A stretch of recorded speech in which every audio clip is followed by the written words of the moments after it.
And now joining me for an exclusive interview on the latest from the Middle East and how the two-week conflict is shaping the space around it is Jon Sweet, co-founder of INTREP 360, a platform focused on national security and foreign policy analysis. Good evening and thank you for joining me on World News Tonight.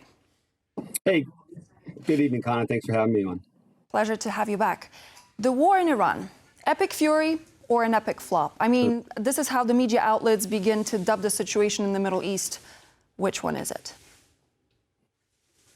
Well, I think you have to base it upon the length of the operation. Look, it's going to take longer, and I think they demonstrate it's going to take longer than 12 days to unseat the Iranian regime, and it's been a process. It's a process. So just remember, from the first hours of the war, they targeted the top of the regime. Then it went after their air defense capability and targeted their abilities to retaliate. Since then, they've gone after the Air Force, they've gone after the Navy. Now they're going after the IRGC, and they're working on opening up the shipping lanes in the Straits of Hormuz. So it's been a sequential operation, and they're at the stage now where they are targeting what I would say, what Mark and I both have written, the center of gravity, which in a sense is the IRGC and their militia that keeps them in power. But the distraction right now, obviously, for the coalition United States and Israel, is keeping the Straits of Hormuz open. So on one hand, we have President Donald Trump who says he will evaporate Kharg Island. On the other, he called for allied countries to send their warships to open the strait. What does this signal about how the U.S. is doing in that very conflict, and how far are we from a possible end to the war? Yeah, so undetermined about a possible end to the war, but that's all measured upon the regime's, if you will, commitment to continue fighting the war. What we're seeing is a downward trend in the regime's ability to respond with ballistic missiles and drones, but we're seeing an upward trend, obviously, in their ability to conduct sea attacks, put mines in the ground in speedboats.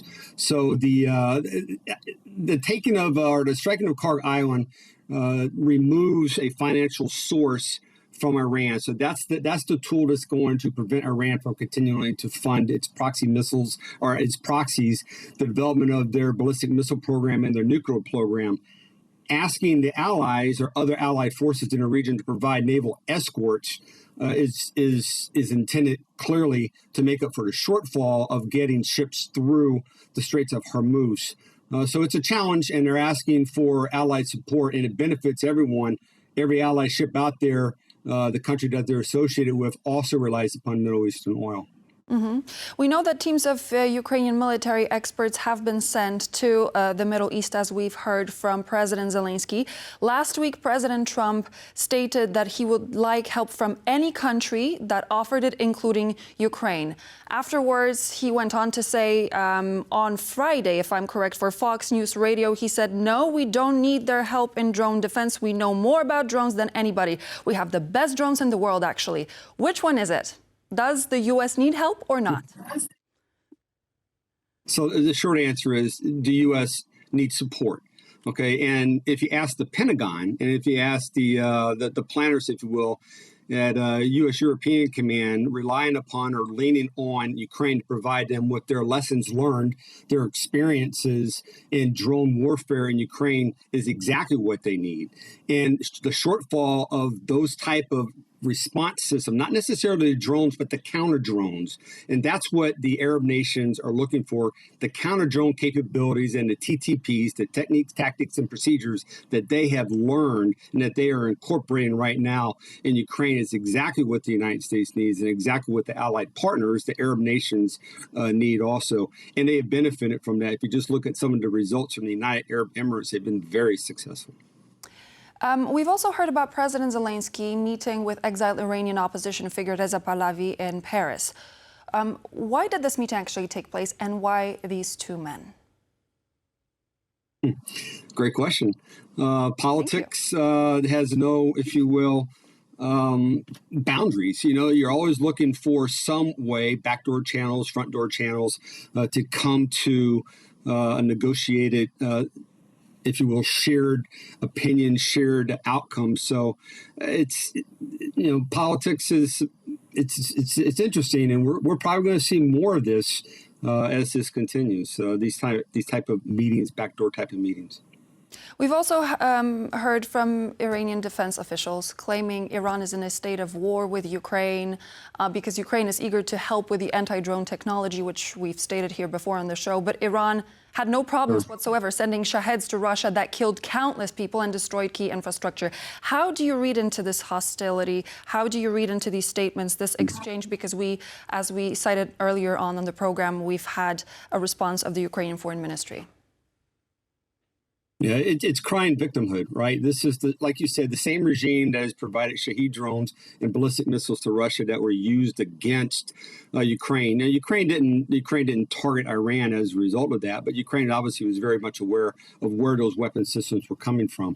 So again, it's victimhood. It's Iran saying that they're being, if you will, ganged up on. And they're trying to go after Zelensky. And it's the same time, you remember, Putin obviously is close to Iran. So this is Iran also, trying to play into the favor of Putin. So we're going to see more of this.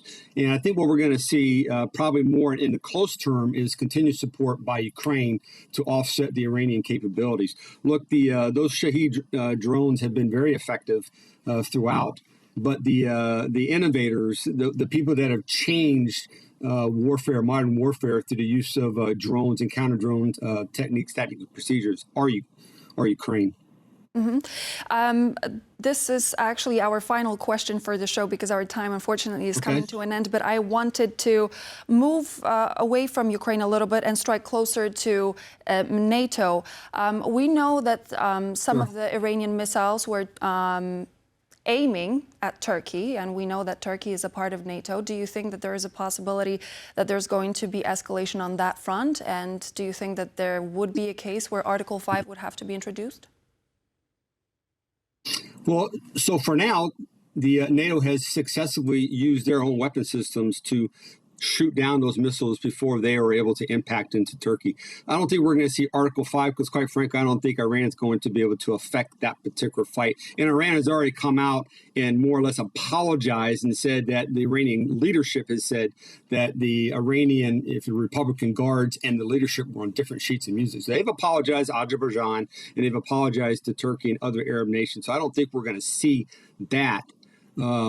However, Iran's trying to get as many people involved in this conflict as possible and trying to create chaos throughout the Middle East. It's a technique. I just don't think it's going to be successful. Mm-hmm.